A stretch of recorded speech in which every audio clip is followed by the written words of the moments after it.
I had just been fired from my job. At that very moment, I looked up and saw a breaking news report. A passenger plane's landing gear had malfunctioned. It couldn't land and had been circling the sky for hours. As the fuel ran out, the consequences were unthinkable. The crew was terrified. An emergency landing was now the only option, but the risk of a crash was high. The head air hostess tried to calm the passengers, but panic spread quickly. Some began to pray, wondering if God would really help them. No one knew for sure, but a true hero cannot just stand by and watch. And that mysterious hero was me. The plane wasn't far. I immediately ran toward it. Blessed with incredible power, I was now racing at the same speed as the aircraft. Even then, I was falling slightly behind. Then, I saw the perfect way to reach it. Time was running out. I lunged with all my might and grabbed the lightning rod. The momentum propelled me toward the landing gear. I grabbed the tire firmly. The gear was still jammed in an abnormal position. I had to act fast.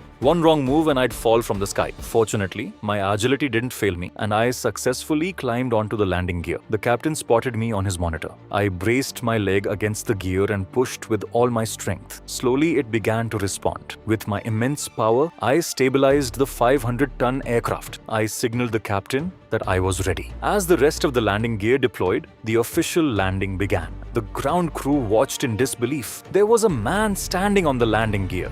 The rear wheels touched down, and now the full pressure was on me. As the front tires hit the tarmac, I felt the massive force. But I was prepared. I held the gear steady. The plane rode down the runway perfectly balanced. The passengers breathed a sigh of relief, believing God had saved them.